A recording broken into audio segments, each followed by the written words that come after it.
Hello बच्चों, स्वागत है आपका एक बार फिर से अपने इस यूट्यूब चैनल पर। लास्ट क्लास में हमने आइसोमेरिज्म में डी एंड एल कॉन्फ़िगरेशन और एनेंशोमर्स राइसिमिक मिक्सचर, ठीक है, ये हमारा बाकी रह गया था। तो जो लास्ट लेक्चर था उसमें हमने देखा था थ्रियो और इरीथ्रियो कंपाउंड्स के बारे में देखा था।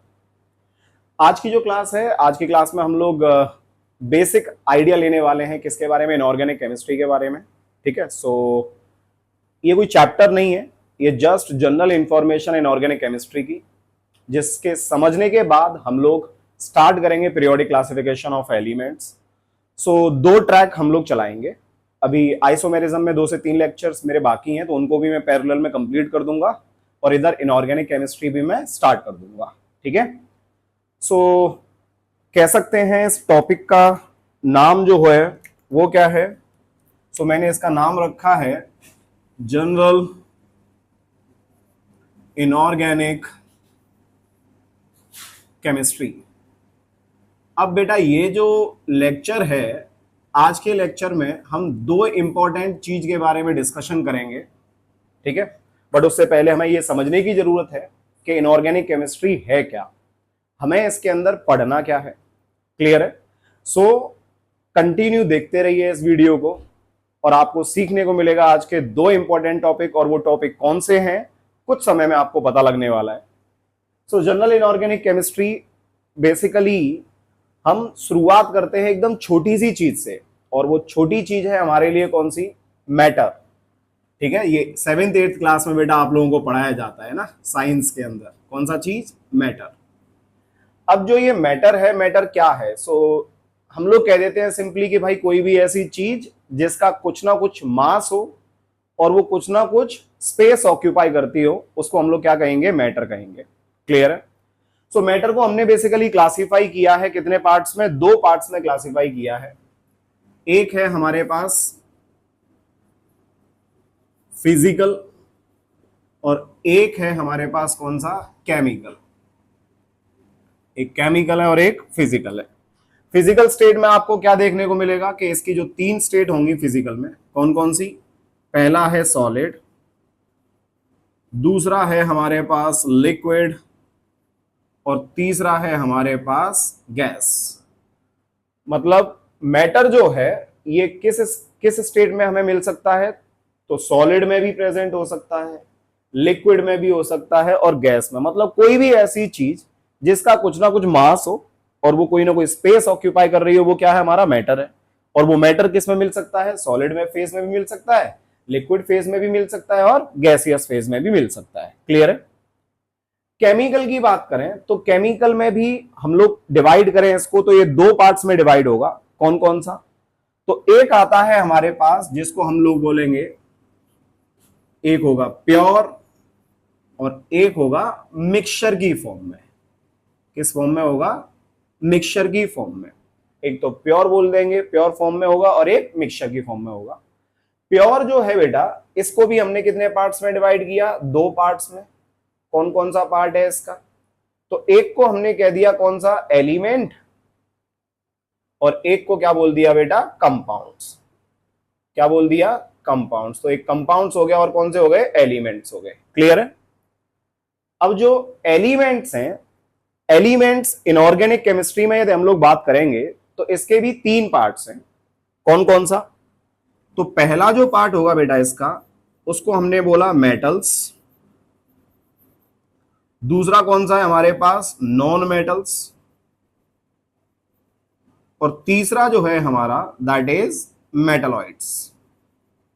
तीसरा जो है वो कौन सा है? मेटलॉइड्स। तो एलिमेंट्स कौन कौन से हो गए हमारे बेटा? एक हो गया मेटल्स, एक हो गया हमारे पास नॉन मेटल्स, तीसरा कौन सा हो गया? मेटलॉइड्स। कंपाउंड्स में बात करेंगे तो कंपाउंड्स को भी हमने 2 पार्ट्स में डिवाइड किया है। कौन कौन सा पार्ट है भाई?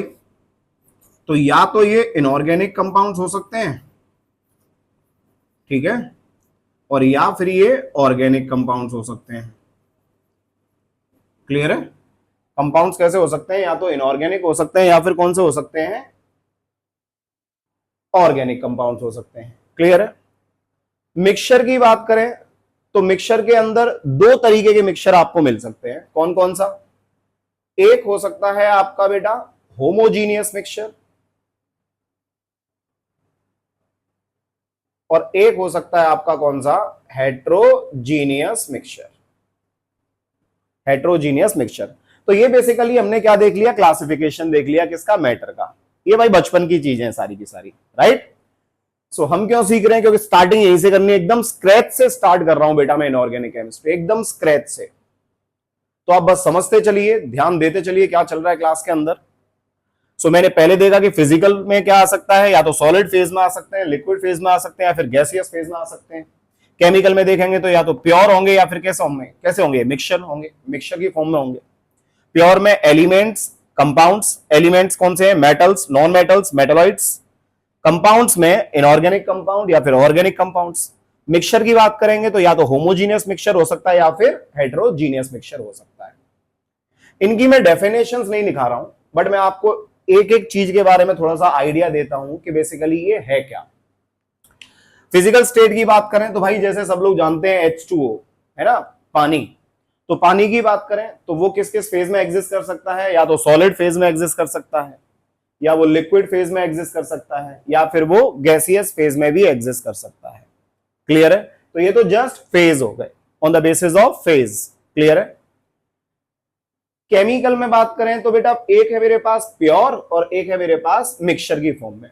पहले हम लोग प्योर की बात करते हैं जो कि है एलिमेंट्स। अब ये एलिमेंट है क्या, एलिमेंट कौन सा चीज है। तो एलिमेंट की यदि मैं बात करूं बेटा, तो जैसे मान लो इस साइड में मैं लिख रहा हूं, है ना, इधर लिख रहा हूं, इधर लिख रहा हूं मैं एग्जांपल। एलिमेंट्स में मान लो मैंने जस्ट आयरन लिख दिया, आयरन सॉलिड है, तो आयरन सॉलिड क्या हो गया, एलिमेंट हो गया। सो element is nothing but it is just the arrangement of किसका, या कलेक्शन ऑफ किसका, सेम टाइप ऑफ एटम्स। मतलब एलिमेंट जो है वो एक बहुत सारे एटम से मिलके बना हुआ है, और सारे के सारे एटम्स कैसे हैं, सेम टाइप के हैं। उनको क्या बोल दिया हमने, एलिमेंट बोल दिया। अच्छा, तो Fe जो मैंने लिखा है यहाँ पे सॉलिड, ये क्या है, ये एलिमेंट है। यदि मैंने यहाँ पे Ne नियोन लिखा होता तो ये क्या है भाई, ये भी एलिमेंट है, राइट। यदि मैंने यहाँ पे O2 लिख दिया तो O2 जो हो गया मेरे पास, या फिर मैंने S8 लिख दिया, या फिर मैंने P4 लिख दिया। अब बेटा देखो होता क्या है, P4 जो है ये बेसिकली एलोट्रॉप है, किसका, फास्फोरस का। तो फास्फोरस के एलोट्रॉप्स की बात करूं तो ये हमारे पास रेड फास्फोरस हो सकता है, ब्लैक फास्फोरस हो सकता है, या फिर व्हाइट फास्फोरस हो सकता है। तो ये सब कैसे हैं, एलोट्रॉप्स। तो एलोट्रॉप जितने भी आएंगे आपके, उन सब में सेम टाइप के एटम है। तो सेम टाइप के एटम है तो भाई उनको कंपाउंड नहीं कहेंगे, उनको क्या बोलेंगे अपन लोग, एलिमेंट ही बोलेंगे। मतलब ये कौन सा चीज है, ये भी एलिमेंट है। ये कौन सा चीज है, ये भी एलिमेंट है। तो जो एलोट्रॉपिक फॉर्म होगा वो सब क्या है, हमारे पास एलिमेंट है। तो इनको हम लोग क्या बोलेंगे बेटा, एलिमेंट बोलेंगे, जिनमें सेम टाइप के एटम्स होते हैं। क्लियर है। कंपाउंड्स क्या होते हैं भाई, तो कंपाउंड्स की बात करें तो ऐसे वाले कंपाउंड्स जो कि मिलते हैं दो या दो से ज्यादा डिफरेंट टाइप ऑफ किससे, हमारे पास एलिमेंट अपन लोग बोल सकते हैं, या एटम्स बोल सकते हैं। दो या दो से ज्यादा डिफरेंट टाइप के एटम से जो मिलेगा उसको क्या बोलेंगे, कंपाउंड बोलेंगे। यहां पे यदि मैं एग्जांपल दूं तो एग्जांपल में आपको इतना याद रखना है भैया कि उनका जो रेशो रहेगा, किसका, जो एटम्स हमने लिए हैं जिनसे कंबाइन किए हैं, उन एटम्स को, डिफरेंट टाइप के जो एटम्स कंबाइन किए हैं, उनका जो रेशो रहेगा वो एक सिंपलेस्ट रेशो रहेगा। जैसे मान लो मैंने क्या ले लिया, Mg, तो मैग्नीशियम का एक एटम है, और एक एटम किसका ले लिया, ऑक्सीजन का, तो ये बन गया MgO। तो ये क्या हो गया मेरे पास, इसको हम लोग एक कंपाउंड बोल देंगे। सिमिलरली H2O की बात करें भाई, H2O क्या हो जाएगा, तो ये भी कंपाउंड हो जाएगा। कैसे, तो इसमें हाइड्रोजन के भी एटम प्रेजेंट है, ऑक्सीजन के भी एटम प्रेजेंट है। तो जब एक से ज्यादा डिफरेंट टाइप के एटम्स मिल जाएंगे, जुड़ जाएंगे, तो वो क्या बना देंगे, वो कंपाउंड बना देंगे। क्लियर है सब लोगों को। अब इसमें ऑर्गेनिक कंपाउंड्स की बात करेंगे और इनऑर्गेनिक कंपाउंड्स की बात करेंगे। तो इनऑर्गेनिक केमिस्ट्री तो हम पढ़ेंगे तो इसमें सब इनऑर्गेनिक के आएंगे, जब ऑर्गेनिक देखेंगे तो उस समय उसका डिस्कशन कर लेंगे। क्लियर है। फिलहाल इसका कोई ज्यादा इंपॉर्टेंस नहीं है, मैं जस्ट एक आइडिया दे रहा हूं आप लोगों को। क्लियर है। इनमें मेटल्स, नॉन मेटल्स, मेटलॉइड्स क्या होते हैं, तो इनके बारे में भी हम लोग पढ़ेंगे। बट फिलहाल के लिए इतना समझ लो कि भाई मेटल्स बेटा उसको बोला जाता है जिसके अंदर टेंडेंसी होती है इलेक्ट्रॉन को लूज करने की। क्लियर है? ऐसे वाले एलिमेंट जिनके अंदर टेंडेंसी होगी इलेक्ट्रॉन को लूज करने की उनको क्या बोलेंगे? मेटल्स। ऐसे वाले एलिमेंट्स जिनके अंदर टेंडेंसी होगी इलेक्ट्रॉन को एक्सेप्ट करने की, लेने की, उसको क्या बोलेंगे? नॉन मेटल्स बोलेंगे। और बेटा जी ऐसे वाले एलिमेंट्स जिनके अंदर दोनों तरीके की टेंडेंसी है, मतलब वो इलेक्ट्रॉन को ले भी सकते हैं और वो इलेक्ट्रॉन को डोनेट भी कर सकते हैं, उनको क्या बोलते हैं हम लोग? मेटलॉइड्स का नाम देते हैं। क्या बोलते हैं इनको हम लोग? मेटलॉइड्स का नाम देते हैं। क्लियर है? तो ये कहानी हो गई हमारे पास इसकी। अब चलते हैं मिक्सचर की बात करते हैं। तो मिक्सचर में एक है होमोजीनियस और एक है हेट्रोजीनियस। बड़ा सा सिंपल है, थोड़ा समझने की कोशिश करो। मैंने क्या किया कि भाई गर्मी का मौसम है और गर्मी के मौसम में बाहर निकल गया तो मैंने देखा कि एक रेडी पे एक भैया थे जो नींबू पानी बेच रहे थे। राइट? अब भैया ने क्या किया? भैया ने एक ग्लास लिया, ग्लास में पानी डाला। राइट? पानी डालने के बाद उसके अंदर 2-3 ड्रॉप किसकी डाल दी? नींबू की डाल दी। फिर भैया ने क्या किया? नींबू डालने के बाद उसके अंदर शुगर सिरप था भैया के पास, है ना, जिसको चाशनी बोलते हैं, वो लिया और वो भी डाल दिया इसके अंदर, उसको मिक्स कर दिया। अब मैं तुमको बोलूं कि क्या तुम इसके अंदर से जो मैंने 2-3 ड्रॉप या 4-5 ड्रॉप जो नींबू की डाली थी, क्या तुम इसको बाहर निकाल सकते हो? नहीं निकाल सकते। मैं तुमसे बोलूं कि इसके अंदर जो चीनी का पानी तुमने अंदर डाला था, क्या तुम इसको बाहर निकाल सकते हो? अरे नहीं निकाल सकते। तो बेसिकली यहां पे जो चीनी का पानी था या नींबू का पानी था, उन्होंने अपनी आइडेंटिटी को लूज कर दिया। क्लियर है? उन्होंने अपनी आइडेंटिटी को क्या कर दिया? लूज कर दिया। मतलब तुम बता नहीं सकते हो कि ये चीनी का पानी ये रहा, नींबू की ड्रॉप ये यहां पे प्रेजेंट है, तुम ऐसे सेपरेट नहीं कर सकते हो उसको। तो उसको हम लोग क्या बोलेंगे? होमोजीनियस बोलेंगे। क्लियर है सब लोगों को? हेट्रोजीनियस क्या होगा? हेट्रोजीनियस ऐसा मिक्सचर होगा जिसके अंदर भाई दोनों चीज अलग अलग कर सकते हो आप और बता सकते हो।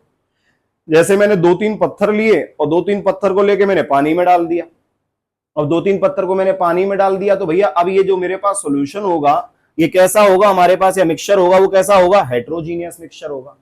क्लियर है सब लोगों को?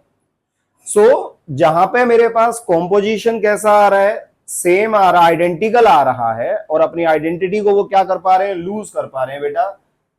वो कैसे होंगे? होमोजीनियस मिक्सचर होंगे। और ये कैसे होंगे? हेट्रोजीनियस। एग्जाम्पल की यदि हम लोग बात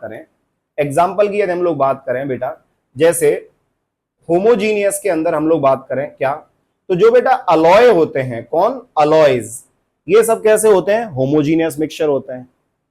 हेट्रोजीनियस की बात करें तो अपन लोग एग्जाम्पल डाल सकते हैं कौन सा? Ice in water, H2O। अब आइस क्यूब्स मैंने लिए, वो पानी में डाल दिए, तो आइस जो है वो कैसा है? सॉलिड है बेसिकली मेरे पास, है ना, मैं घुलने से पहले की बात कर रहा हूं। ठीक है? आइस कैसा? सॉलिड है।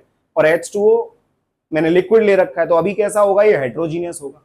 मैंने क्या किया? सैंड लिया, मिट्टी ले ली बेटा, और मिट्टी को किस में डाल दिया? Sand in water. ये भी कैसा हो गया? ये भी हेट्रोजीनियस मिक्सचर हो गया। क्लियर है? यदि हम लोग बात करें किसकी बेटा, कि जो एयर है, एयर भी क्या है? बेसिकली होमोजीनियस मिक्सचर है of different different type of gases. और जितनी भी गैसेस हैं वो आपस में रिएक्ट नहीं करती हैं, बात समझ में आ रहा है कि नहीं आ रहा? तो वो क्या हो गया हमारे पास? वो भी होमोजीनियस मिक्सचर हो गया।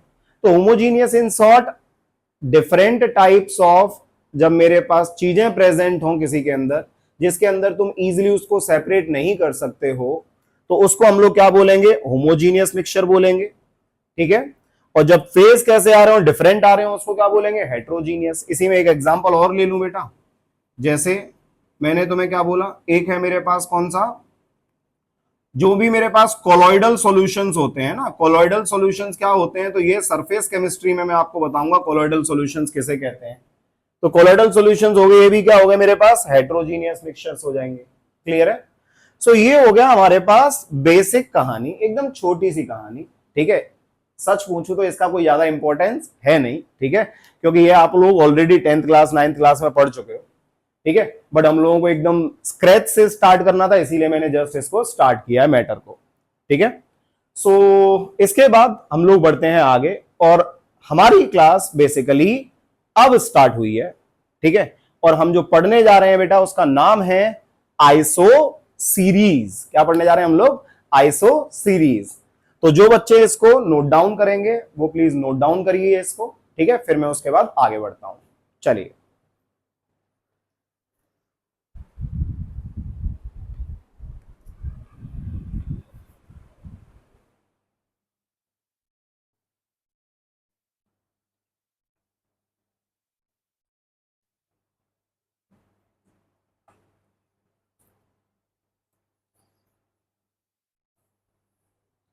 चलिए बच्चा पार्टी, सो बढ़ते हैं आगे। मैं इसको मिटाता हूं, है ना?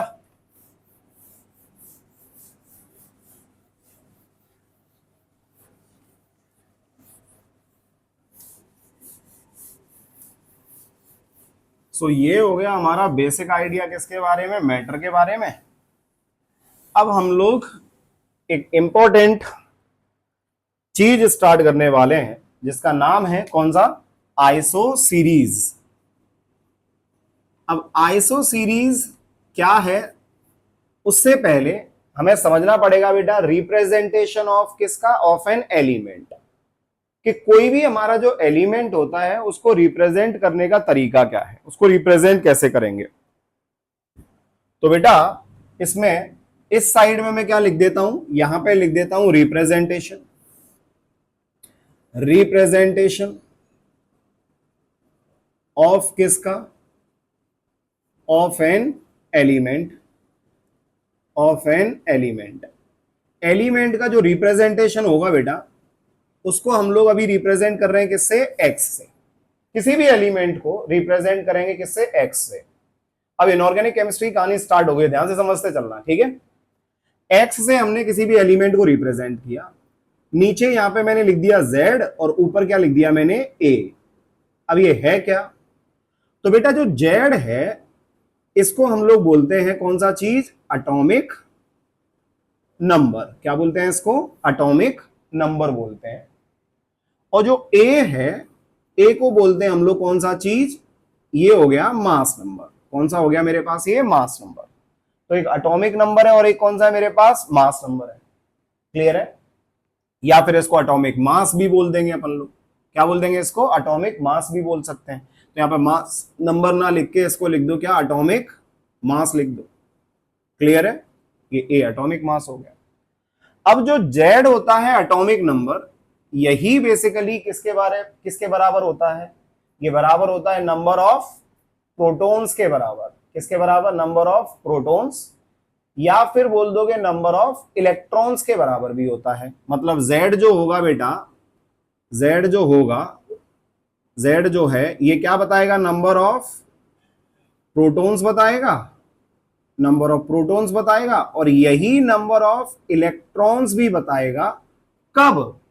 कब बताएगा? ये जब बताएगा जब इसके ऊपर कोई भी चार्ज प्रेजेंट नहीं है, ये एकदम न्यूट्रल है। ये आइसोलेटेड एटम है मेरे पास। कोई भी एलिमेंट जो ले रखा है मैंने, एक ऐसा आइसोलेटेड है, इसके ऊपर कोई प्लस चार्ज माइनस चार्ज नहीं है।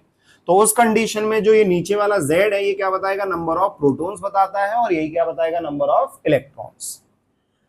ए जो है ये क्या बताता है बेटा? ए जो है ये क्या बताएगा? तो ये बेसिकली हमें सम के बारे में बताता है। तो ए इज अ सम ऑफ किसका? Number of protons plus number of किसका? न्यूट्रॉन्स। क्लियर है सब लोगों को?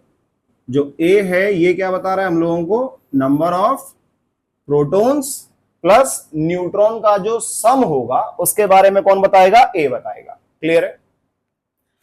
अब समझते हैं आइसो सीरीज पे आते हैं कि आइसो सीरीज क्या है।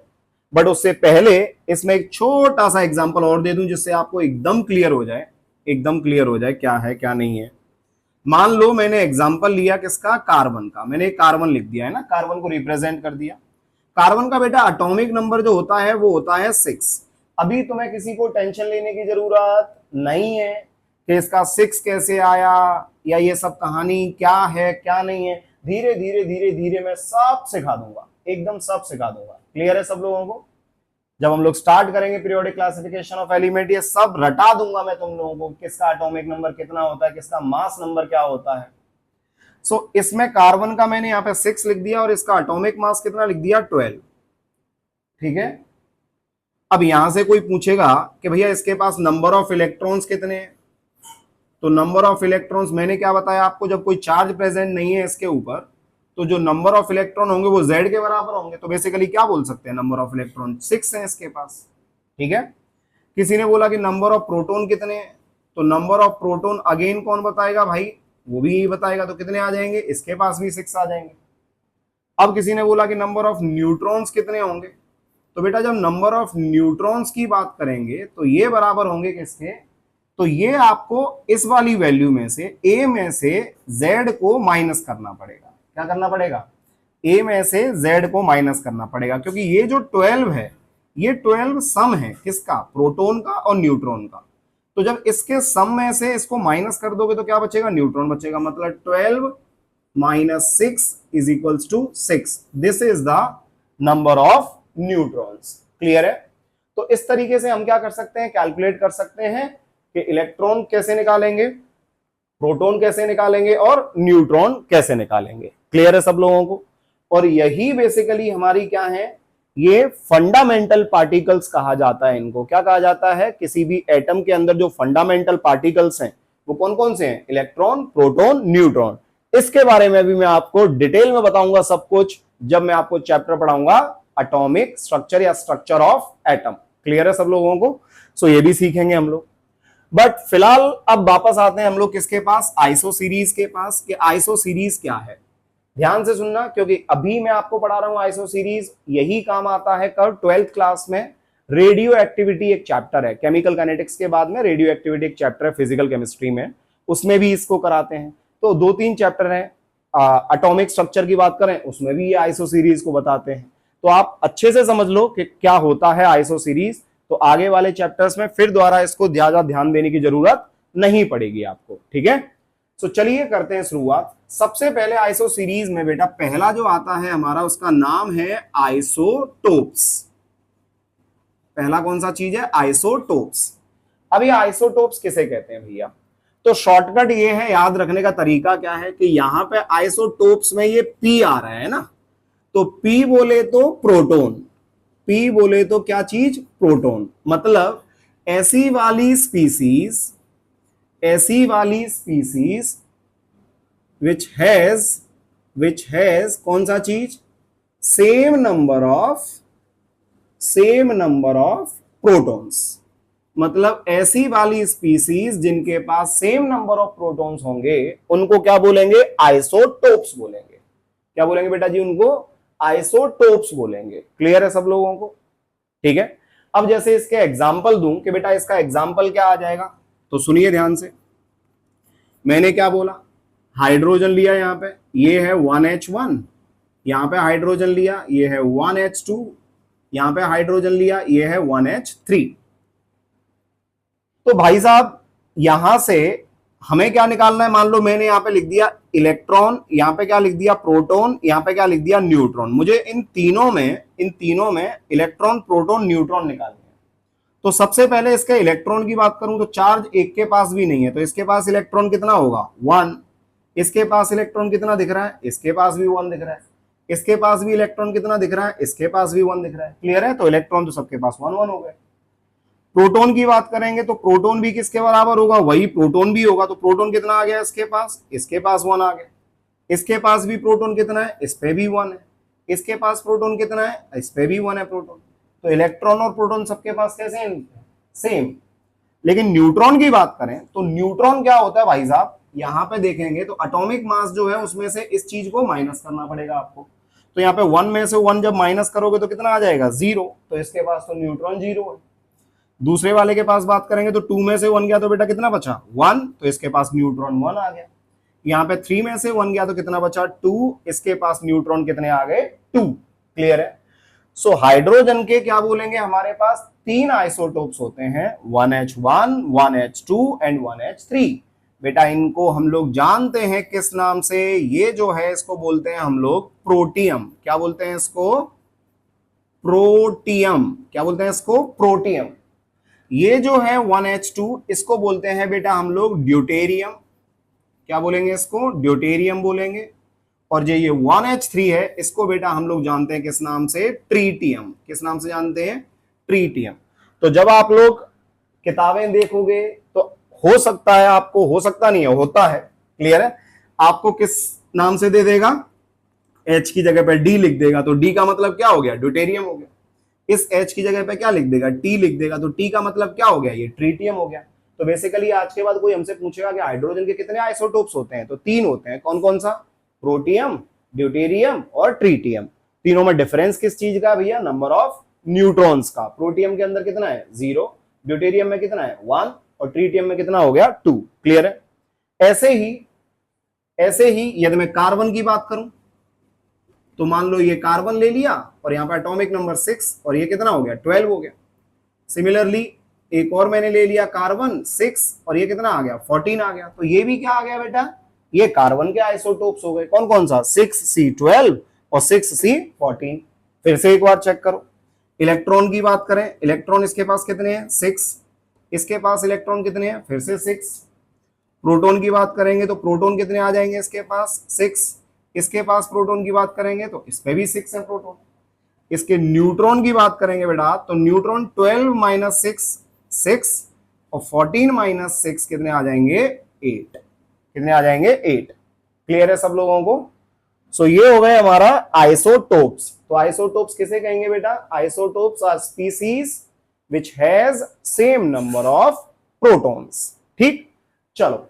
सो ये वाला मुझे मिटाना पड़ेगा। तो आप लोग क्या करिए, आप जो नोट डाउन कर रहे हो वो नोट डाउन करिए इसको, या फिर एक स्क्रीनशॉट ले लो, उसको आराम से लिखते रहना, या फिर स्क्रीन मतलब पॉज कर दो इसको, फिर नोट डाउन कर लो, और मैं जस्ट इसके आगे बढ़ता हूं और जो आगे आने वाली सीरीज में पॉइंट्स हैं हमारे, उनको हम लोग डिस्कस करते हैं। चलिए करिए इनको।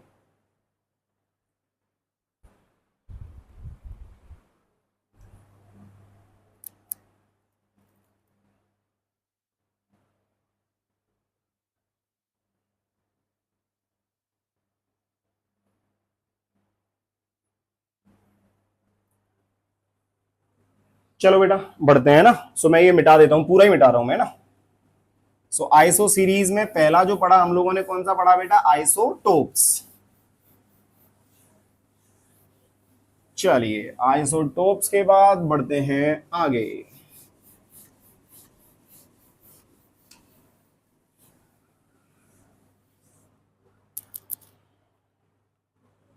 बेटा आइसोटोप्स के बाद दूसरा जो आता है उसका नाम है आइसोबार। क्या है? आइसोबार। आइसोबार किसको बोलेंगे? तो पहले डेफिनेशन लिख लेते हैं। Species having same mass number. Species having same mass number. तो ऐसी वाली स्पीसीज जिनका किसका वैल्यू सेम होना चाहिए बेटा? किसका वैल्यू सेम होना चाहिए? तो यहां पे यदि मैं बात करूं, z का वैल्यू कैसा होगा? डिफरेंट होगा। z का वैल्यू कैसा होगा? डिफरेंट। लेकिन a का वैल्यू कैसा होगा? सेम होगा। z का वैल्यू कैसा होगा? डिफरेंट, बट a का वैल्यू कैसा होगा? सेम होगा। जैसे एग्जांपल लिया मैंने, यहां पे लिख लिया बेटा कितना? कैल्शियम ले लिया है ना। कैल्शियम क्या है? 20। और यहां पे क्या लिख दिया मैंने? 40। कितना लिख दिया? कैल्शियम 20 और 40। दूसरा मैंने ले लिया बेटा AR, आर्गन। कितना लिया? 18। और इसका भी कितना होता है मास नंबर? ये भी 40 होता है। तो यहां पे आप चेक करोगे कि Z का वैल्यू तो दोनों का कैसा है? डिफरेंट है, लेकिन मास नंबर जो दोनों का कैसा है? सेम है। तो यदि ऐसी सिचुएशन आएगी तो इन दोनों को आपस में क्या बोला जाएगा? आइसोबार बोला जाएगा। क्या बोला जाएगा? इनको जल्दी बोलो फटाफट से।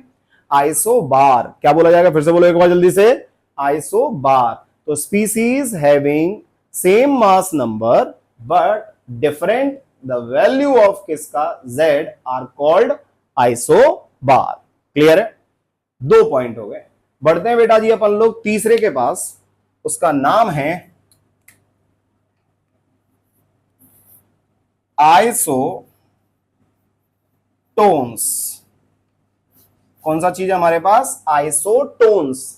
अब जैसे आइसोटोप्स में मैंने बोला था कि सेम नंबर ऑफ प्रोटोन है, यहां पर कौन सा चीज आ रहा है? ये एन आ रहा है। क्या बोलेंगे हम लोग? Species having same number of neutrons. तो ऐसी वाली स्पीसीज जिनके पास सेम नंबर ऑफ क्या होंगे बेटा? न्यूट्रॉन्स होंगे, उनको क्या बोलेंगे हम लोग? आइसोटोन्स बोलेंगे। क्या बोलेंगे उनको हम लोग? जल्दी बोलो फटाफट से। आइसोटोन्स बोलेंगे। क्लियर है सब लोगों को? ठीक है। सो अब ये समझने की कोशिश करते हैं कि आइसोटोन्स क्या होते हैं। ये तो हमें पता लग गया कि भैया ऐसी वाली स्पीसीज जिनके पास सेम नंबर ऑफ न्यूट्रॉन्स होंगे उनको क्या बोलेंगे अपन लोग? आइसोटोन्स बोलेंगे। अब इसके एग्जाम्पल देखते हैं कि आइसोटोन्स में कौन कौन से हमारे पास एग्जाम्पल्स आ सकते हैं। तो मान लो मैंने क्या लिया एग्जाम्पल में, मेरे पास फ्लोरीन है। क्या है? फ्लोरीन। ठीक। यहां फ्लोरीन का एटॉमिक नंबर कितना होगा? 9। ये कितना आ गया? 19 आ गया। क्लियर है? ये क्या आ गया? 19 आ गया। एक मैंने एग्जाम्पल लिया किसका? ऑक्सीजन का। ये 8 है और यहां पर कितना आ गया? ये 16 आ गया। कितना आ गया? 16 आ गया। अब मैं तुमसे पूछूं कि यहां पे ए का वैल्यू कितना है, तो वो तो 19 है। 19 माइनस 2z करके देखो, है ना। यहां पे क्या लिख रहा हूं? a माइनस 2z लिख रहा हूं अभी। तो a क्या है? 19 है। z का वैल्यू कितना है? 9 है। तो 9 2 जा कितना हो जाएगा? 18। तो वैल्यू कितना आ गया इसका? 1। ध्यान से सुनना, फिर से सुनो। a का वैल्यू कितना है इसका? 19 है। माइनस 2z, तो 9 2 जा 18। तो 19 माइनस 18 इज इक्वल्स टू कितना आ गया? ये 1 आ गया। क्लियर है? अब यहां से मैंने क्या देखा कि ये कितना आ रहा है? ये 16 है। तो 16 माइनस 8 2 जा 16, ये तो कितना आ रहा है? 0 आ रहा है। तो क्या ये हो सकता है? नहीं, ये तो नहीं हो सकता। ये तो नहीं हो सकता। क्लियर है? तो यहां पे पहले चलते हैं अपन लोग किसके पास?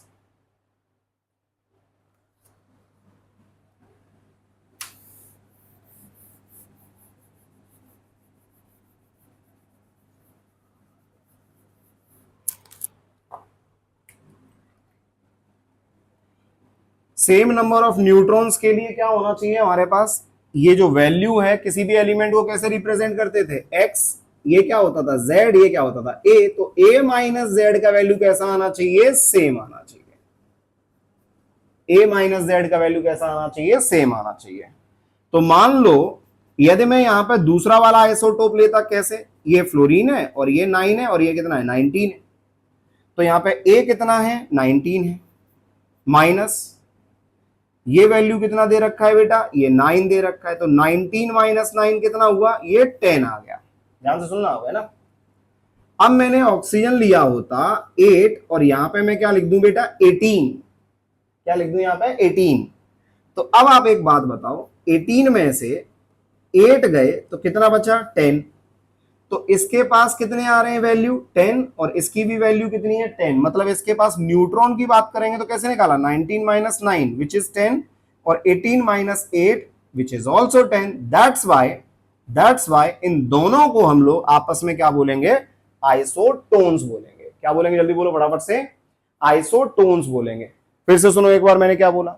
ऐसी वाली स्पीसीज जिनके पास सेम नंबर ऑफ न्यूट्रॉन्स होंगे उनको क्या बोलते हैं? आइसोटोन्स बोलते हैं। न्यूट्रॉन्स कैसे निकालते हैं? तो जो भी मास नंबर होता है उसमें से एटॉमिक नंबर को माइनस कर दो। जो भी मास नंबर है उसमें से एटॉमिक नंबर को माइनस कर दो। यदि दोनों की दोनों वैल्यू सेम आ रही हैं तो वो आइसोटोन्स होंगे, और यदि सेम वैल्यू नहीं आ रही है तो वो आइसोटोन्स नहीं होंगे। सिंपल। क्लियर है सबको? अब चलते हैं हम लोग आगे। नेक्स्ट है हमारे पास फोर्थ पॉइंट। फोर्थ पॉइंट यहां लिख देते हैं। इसको हम लोग बोल रहे हैं बेटा आइसोस्टर्स। क्या बोल रहे हैं इसको? Isosters. Fourth is isosters. Now isosters का मतलब क्या है? तो पहले डेफिनेशन सुन लो। ऐसी वाली species which has same number of atoms as well as same number of electrons। क्या बोला मैंने, फिर से सुनो। ऐसी वाली स्पीसीज जिनके पास सेम नंबर ऑफ तो एटम होने चाहिए, मतलब दो स्पीसीज में आप कंपेयर कर रहे हो तो उनमें जो एटम्स होने चाहिए, नंबर ऑफ एटम्स, वो कैसे होने चाहिए, सेम होने चाहिए। साथ में दोनों के पास नंबर ऑफ इलेक्ट्रॉन्स भी कैसे होने चाहिए, सेम होने चाहिए। एग्जाम्पल लेते हैं क्या ना, एग्जाम्पल लेते हैं, ध्यान दो। मान लो मैंने एग्जाम्पल लिया, एक तरफ लिख दिया CO2 और एक तरफ लिख दिया बेटा जी N2O। अब किसी ने मेरे से पूछ लिया कि बताओ क्या ये आइसोटोन्स, सॉरी आइसोस्टर्स हैं कि नहीं है। चलो चेक कर लेते हैं एक बार। अब मैंने तुमसे बोला कि सबसे पहले इलेक्ट्रॉन काउंट करते हैं, इसके पास इलेक्ट्रॉन कितने होंगे। तो बेटा एक कार्बन के पास 6 इलेक्ट्रॉन है और एक ऑक्सीजन के पास 8 इलेक्ट्रॉन है, तो दो ऑक्सीजन के पास कितने होंगे, 16 प्लस कार्बन के 6 कितने हो जाएंगे, 22 इलेक्ट्रॉन। क्लियर है, इसके पास 22 इलेक्ट्रॉन है। इधर बात करेंगे तो इसके पास इलेक्ट्रॉन कितने आएंगे भाई, तो एक नाइट्रोजन पे 7 इलेक्ट्रॉन है, तो दो नाइट्रोजन पे कितने हो जाएंगे, 14 प्लस एक ऑक्सीजन के पास 8 इलेक्ट्रॉन है, तो 14 प्लस 8 कितना हो गया बेटा, 22। चलो पहला सिचुएशन तो सेटिस्फाई कर गया कि भैया नंबर ऑफ इलेक्ट्रॉन्स तो सेम आ गए। अब साथ में देखना है नंबर ऑफ एटम्स देखने, तो यहां पे देखोगे तो एटम कितने मिल रहे हैं, 1 2 3। टोटल नंबर ऑफ एटम्स कितने मिल रहे हैं यहाँ पे, ये 3 एटम्स हैं। यहां पे एटम्स बात करोगे तो 1 2 3, तो भाई साहब इसके पास एटम्स जो हैं CO2 में टोटल एटम्स कितने हैं, 3। N2O में टोटल एटम्स कितने हैं, तो इसमें भी 3 हैं।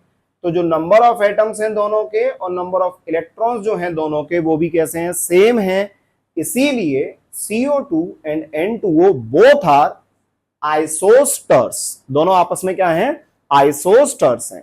क्लियर है सब लोगों को।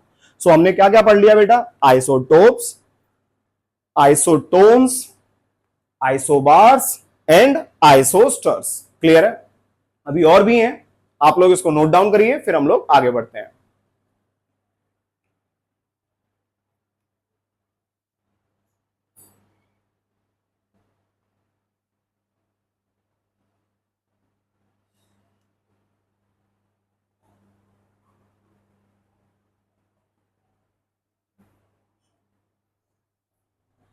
चलिए बच्चा पार्टी, बढ़ते हैं हम लोग आगे।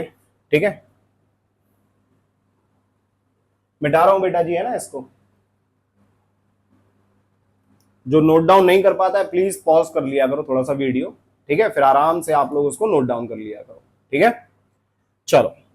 सो आइसो सीरीज में 4 कंप्लीट हुए, 5वां पढ़ने जा रहे हैं बेटा, 5वां पढ़ने जा रहे हैं, ध्यान देना सब लोग।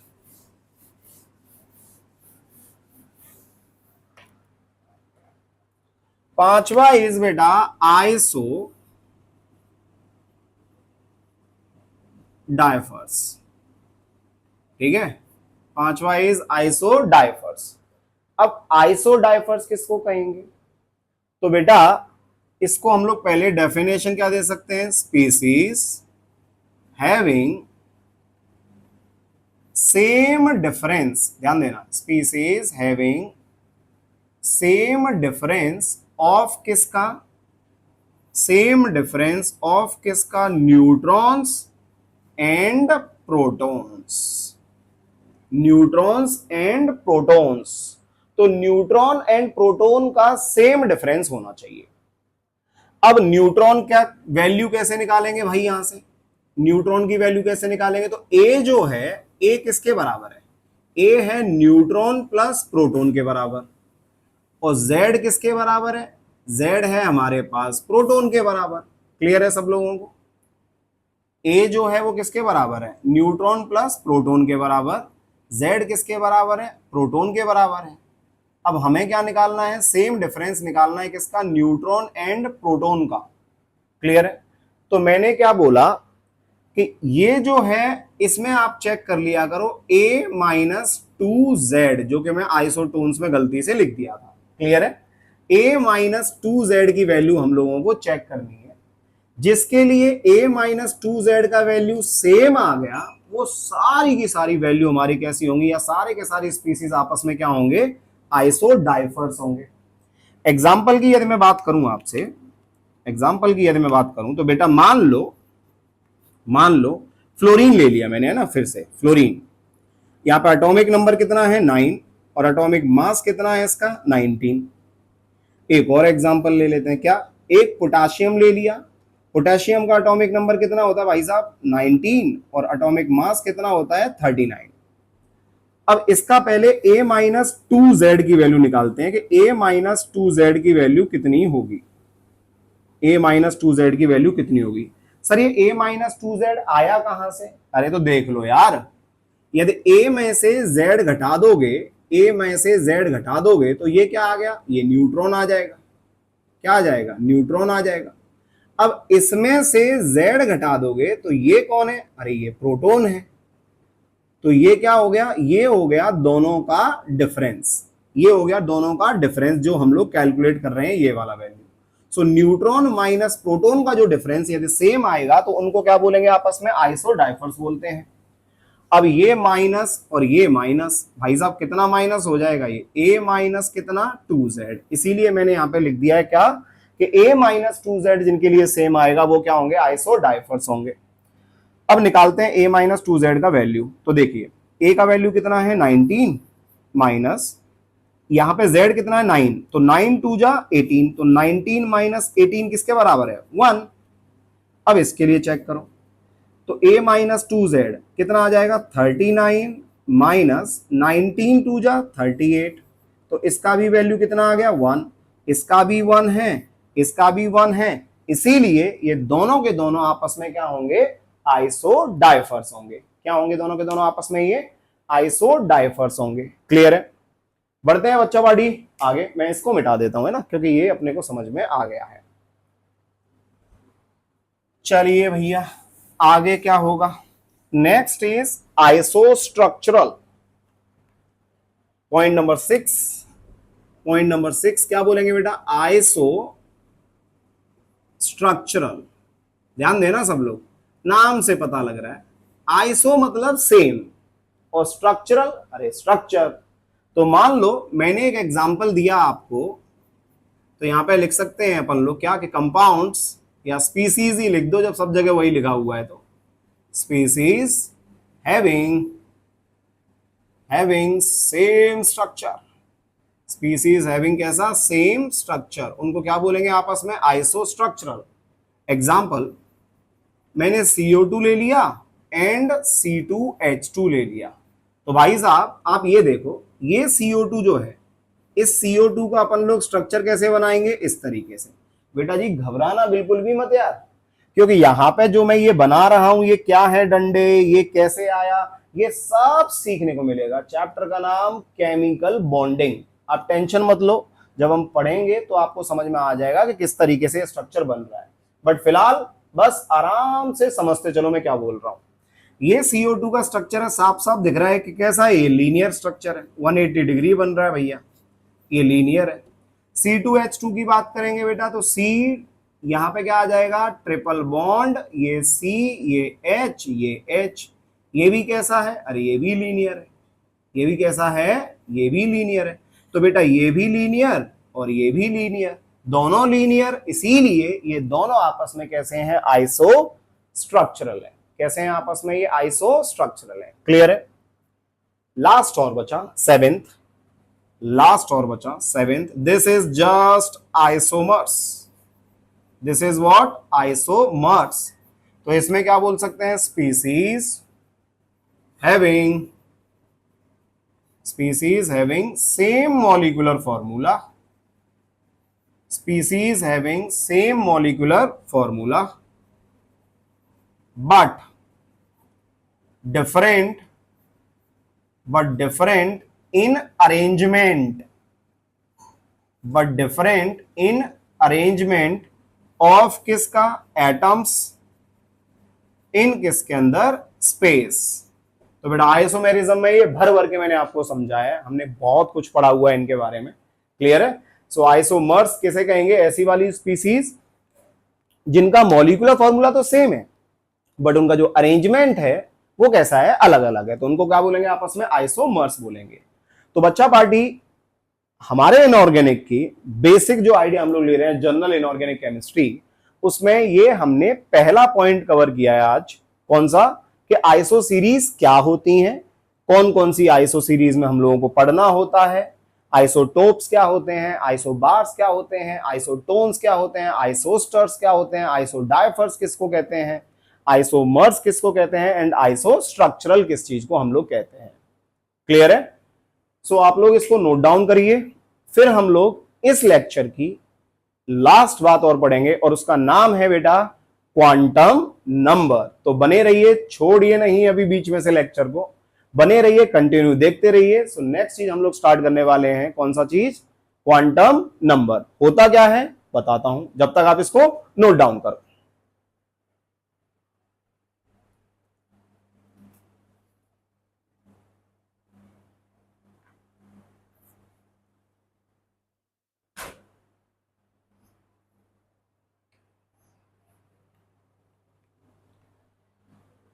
चले, बच्चे बोलते होंगे यार कितना जल्दी ये मिटाने लगता है, तो बेटा जी मैं वही बोलता हूं बार बार आपको, मुझे नहीं पता लगता क्योंकि जस्ट ये कोई बच्चा तो है नहीं और ये मेरे लिए एक्सपीरियंस भी नया है ना, ऑनलाइन वाला, राइट। सो ऑफलाइन में मेरे को दिखता है कि बच्चा सामने बैठा हुआ है तो वो मना कर देता है कि सर अभी नहीं लिखा है, अभी मत मिटाओ, तो इसमें मेरे को पता नहीं लगता है। सो आप स्क्रीन को पॉज करके नोट डाउन कर लिया करो, ठीक है। मिटा देता हूं मैं इसको जिससे हम लोग आगे बढ़ सकें। सो बेटा अब जो अगला सब टॉपिक मैं कराने जा रहा हूं which is a very very important, very very important, that is what, quantum number. अब भाई क्वांटम नंबर स्टार्ट करने से पहले हमें यह समझ में आना चाहिए कि क्वांटम नंबर कहते किसको हैं, क्या होता है क्वांटम नंबर। तो बेटा जी क्वांटम नंबर बेसिकली हमें ये आइडिया देता है कि किसी भी एटम के अंदर इलेक्ट्रॉन कहां पे प्रेजेंट है। तो उस इलेक्ट्रॉन की लोकेशन को निकालने के लिए, उस इलेक्ट्रॉन के बारे में पता लगाने के लिए कि इलेक्ट्रॉन कहां प्रेजेंट है, हम लोगों को क्वांटम नंबर आना चाहिए। और बेटा ये क्वांटम नंबर सिर्फ इनऑर्गेनिक केमिस्ट्री के लिए important, periodic classification of elements के लिए इंपॉर्टेंट नहीं है, बट जब आपको एटॉमिक स्ट्रक्चर पढ़ाऊंगा मैं आपको, वहां पे भी क्वांटम नंबर का यूज होता है और काफी सारे क्वेश्चंस बनते हैं और है भी बहुत इजी। तो आप इसको समझने की कोशिश करो कि क्वांटम नंबर है क्या, ठीक है। तो मान लो एक कहानी से मैं आपको समझाने की कोशिश करता हूं कि क्वांटम नंबर को समझेंगे कैसे। क्वांटम नंबर को समझने के लिए हमें अपना समझना पड़ेगा बेटा क्या, कि मान लो ये मेरा एक घर है, राइट, और इस घर में क्या होगा भैया, इस घर में रूम्स होंगे, इस घर में क्या होंगे, रूम्स होंगे, और उन रूम में मेरा एक रूम होगा और उस रूम में मेरा वॉलेट कहीं पे रखा हुआ है, मेरा वॉलेट कहीं पे रखा हुआ है, राइट। अब मैं घर से चला गया कहीं पे बाहर, अब मुझे किसी से वॉलेट मंगाना है तो भाई कम से कम उसको बताना पड़ेगा ना कि मेरा घर है, मेरे घर में मेरा वाला रूम है, मेरे वाले रूम के अंदर एक वार्डरोब है, उसके अंदर वॉलेट रखा हुआ है, तब वो निकाल पाएगा। लेकिन हर घर में मतलब हर कमरे में ढूंढने लगेगा तो उसको क्या लगेगा, बहुत ज्यादा समय लगेगा ढूंढने के लिए। बात समझ में आई। और यदि मेरा घर बहुत महल जैसा होता जिसके अंदर बहुत सारे कमरे होते, अरे तो भैया उसको तो काफी टाइम लग जाता, टाइम क्या मतलब महीने लग जाते उसको ढूंढने के लिए। क्लियर है। सो एक प्रिसाइज लोकेशन बताने के लिए हमें यह बताना जरूरी है कि किस जगह पे बेसिकली जाके हमको ढूंढना है। तो हमें क्या ढूंढना है, इलेक्ट्रॉन ढूंढना है, वॉलेट तो नहीं ढूंढना है। तो इलेक्ट्रॉन को ढूंढने के लिए हमें क्या पढ़ना पड़ेगा बेटा जी, क्वांटम नंबर। बड़े ध्यान से सुनना भाई, इंपॉर्टेंट है, मैं बार बार कह रहा हूं बहुत इंपॉर्टेंट है क्वांटम नंबर। अब क्वांटम नंबर जो है बेटा ये कितने तरीके के होते हैं, तो बेसिकली इनको डिवाइड किया जाता है 4 पार्ट्स में। कितने पार्ट्स में, 4 पार्ट्स में। पहला पढ़ने जा रहे हैं हम लोग क्वांटम नंबर जिसका नाम है principal quantum number. Principal quantum number. बेटा प्रिंसिपल क्वांटम नंबर इसको रिप्रेजेंट किया जाता है n से। किससे रिप्रेजेंट किया जाएगा, n से। अब इसमें समझना है कि n है क्या। तो बेटा मान लो ये जो है ये क्या है, ये न्यूक्लियस है। किसी भी एटम का मैंने क्या बना दिया है, न्यूक्लियस बना दिया। और इसके इस साइड में ये क्या है, तो बेटा इनको हम लोग 9th और 10th में हम लोग पढ़ते थे क्या, शेल या फिर ऑर्बिट्स। क्या बोलते हैं इनको, या तो इनको शेल बोल दो या फिर इनको क्या बोल सकते हैं, ऑर्बिट्स। बेटा जब n की बात की जाएगी तो n की वैल्यू जो है, n की वैल्यू जो है ये क्या आ सकती है, अब जीरो तो कोई नहीं हो सकता वैल्यू, जीरो शेल क्या होता है भाई, n की वैल्यू कहां से स्टार्ट होगी, 1 से। तो या तो 1 हो सकती है या 2 हो सकती है या 3 हो सकती है, 4 हो सकती है, कहां तक जा सकती है, तो ये जा सकती है इंफिनिटी तक। कहां तक जा सकती है n की वैल्यू, इंफिनिटी। मतलब इन ऑर्बिट्स की बात करूं तो किसी भी एटम के अंदर कितनी ऑर्बिट हो सकती है, अरे इनफाइनाइट ऑर्बिट हो सकती है यार। हमें थोड़ी ना पता है कि एटम कैसा है, वो तो समझने के लिए हम लोग इसको ऐसा गोला बना दिए, स्क्वायर बना, मतलब कैसा बना दिए, सर्कुलर जैसा बना दिए, स्फेरिकल बना दिए, बट हमें नहीं पता है कि एटम कैसा है। क्लियर है। तो यहां पे मैंने बोला कि कितनी शेल हो सकती है उसकी, तो इनफाइनाइट शेल हो सकती है। ठीक है। तो जनरली जब 1 2 3 4 करके आएगा बेटा, तो इनको अपन लोग बोल देते हैं कौन सा चीज, इनको बोल देते हैं ऑर्बिट्स। क्या बोल देते हैं इनको, ऑर्बिट्स। यदि यदि n का वैल्यू जो n है, यदि एक आपको k l m n o इस तरीके से दिया हुआ है, तो बेटा इसी चीज को हम लोग क्या बोल देते हैं, शेल्स। क्या बोल देते हैं इनको, शेल। तो शेल बोलो या ऑर्बिट बोलो बात बराबर है, बट यदि के एल एम एन आएगा तो उसको शेल बोल दिया करो, और 1 2 3 4 ऐसा कुछ दे रखा है तो वो ऑर्बिट हो जाएगा। क्लियर है। अब मुद्दा ये नहीं है कि बोलते क्या है, मुद्दा ये है कि प्रिंसिपल क्वांटम नंबर हमें किसके बारे में बताता है। तो बेटा यदि इसकी बात करें तो मान लो ये n इज इक्वल्स टू, मैंने लिख दिया यहां पे, ये 1 है, ये 2, ये 3, ये 4, ये 5, ये 6, यहां पे कुछ ऐसा बना देता हूं, this is n is equals to infinity, ये n is equals to infinity है। तो प्रिंसिपल क्वांटम नंबर हमें बताता है कि जितना हम लोग न्यूक्लियस से दूर जाएंगे, जितना हम लोग न्यूक्लियस से दूर जाएंगे बेटा, एनर्जी उतनी ज्यादा बढ़ती है। जितना ज्यादा न्यूक्लियस से दूर जाएंगे हम लोग, एनर्जी उतनी ज्यादा बढ़ती है। मतलब किसके बारे में बताता है ये, एनर्जी के बारे में बताता है। किसके बारे में बताता है ये, एनर्जी के बारे में बताता है। मतलब एनर्जी ऑफ किसका, के शेल कैसा होगा बेटा, ये कम होगा। किसके रेस्पेक्ट में, एनर्जी ऑफ एल शेल। ये कम होगा किसके रेस्पेक्ट में, energy of M shell.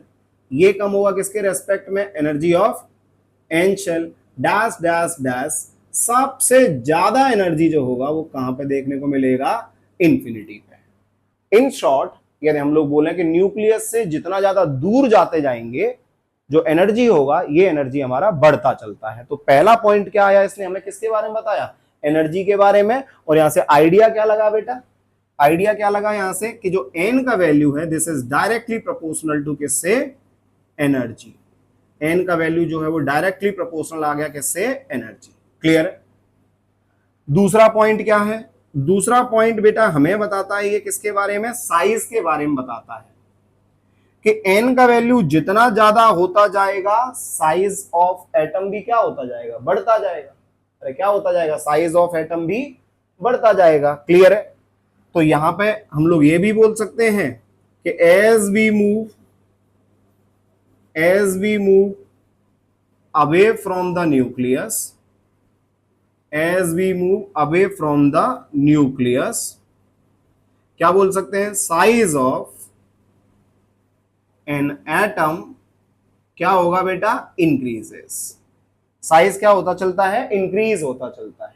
Clear है।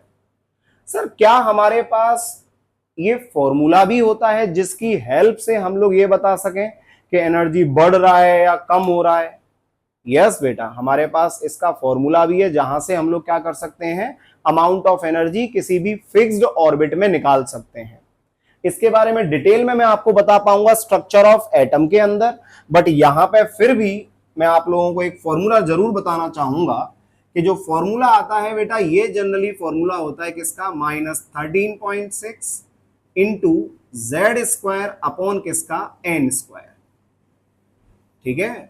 कितना आएगा -13.6 into Z square upon n square, और इसका यूनिट होता है क्या, eV, electron volt, electron volt. Clear है। जेड क्या है, Z is the atomic number, अभी मैंने आपको बताया था जेड क्या है, Z is the atomic number, और एन क्या है, नंबर ऑफ शेल, एन क्या है, नंबर ऑफ शेल। क्लियर है सब लोगों को। तो पहली चीज तो हम लोगों को यह पता लग गई कि भाई साहब यदि किसी भी इलेक्ट्रॉन को हम लोगों को ढूंढना है किसी भी एटम के अंदर, तो हमें सबसे पहले पता होना चाहिए कि वो किस शेल में प्रेजेंट है। सबसे पहले हमें पता होना चाहिए वो किस शेल में प्रेजेंट है। क्या वो फर्स्ट ऑर्बिट में प्रेजेंट है, क्या वो सेकंड ऑर्बिट में प्रेजेंट है, क्या वो थर्ड ऑर्बिट में प्रेजेंट है, क्या वो फोर्थ ऑर्बिट में प्रेजेंट है, क्या वो किस शेल में है, एल शेल में है, एम शेल में है, किस शेल में है, ये हमें पता होना चाहिए। तो के कभी भी आ गया तो इसका मतलब क्या है, फर्स्ट ऑर्बिट। एल आ गया कभी भी तो इसका मतलब क्या है, सेकंड ऑर्बिट। एम आ गया तो इसका मतलब क्या है, थर्ड ऑर्बिट। एन आ गया तो इसका मतलब क्या है, fourth orbit. Am I clear to all of you? अरे समझ में आ रहा है? ठीक। ये क्या है, इसका यूज यहाँ पे इतना ज्यादा नहीं है, बट जस्ट मैंने आपको इंफॉर्मेशन दे दी है कि कभी भी एनर्जी किसी ऑर्बिट में पर्टिकुलर निकालनी हो तो ये किसी भी ऑर्बिट के अंदर इलेक्ट्रॉन की एनर्जी, सॉरी ऑर्बिट के अंदर एनर्जी निकालनी हो तो फॉर्मूला क्या डाल सकते हैं अपन लोग, -13.6 into Z square upon n square. Sir जैसे जैसे दूर जा रहे हो इसकी एनर्जी बढ़ रही है, इसका प्रूफ है अपने पास? बिल्कुल है, बिल्कुल है। यहां पे क्या करो, सपोज मान लो लेट z का वैल्यू कितना मान लिया मैंने 1 और n का वैल्यू मैंने कितना मान लिया 1, तो भाई E1 फर्स्ट ऑर्बिट में एनर्जी कितना आ जाएगा, -13.6 EV पर एटम। क्लियर है। z का वैल्यू अभी भी 1 है, लेकिन n का वैल्यू कितना कर दिया मैंने, 2 कर दिया यहां पे। अब तो सेकंड ऑर्बिट में मैं जा रहा हूं, तो सेकंड ऑर्बिट में जाऊंगा तो एनर्जी कैसे निकालेंगे, तो -13.6 अपॉन 2 जा 4, कितना आ जाएगा ये, 4 3 जा 12 एंड 4 4 जा 16, कितना हो जाएगा बेटा, -3.4 EV पर एटम। साफ साफ दिख रहा है कि फर्स्ट वाले ऑर्बिट में एनर्जी कितना है, -13.6, सेकंड वाले ऑर्बिट में एनर्जी कितना आ गया, -3.4। तो डेफिनेटली एनर्जी क्या होगी भाई साहब, अरे बढ़ गई ना यार, एनर्जी क्या होगी बेटा, बढ़ गई। तो जैसे जैसे न्यूक्लियस से दूर जाओगे तो अमाउंट ऑफ एनर्जी क्या होती चलती है, बढ़ती चलती है। क्लियर है। सो बेटा जी आज की क्लास जो है हम लोग यहीं पे खत्म करते हैं, ठीक है।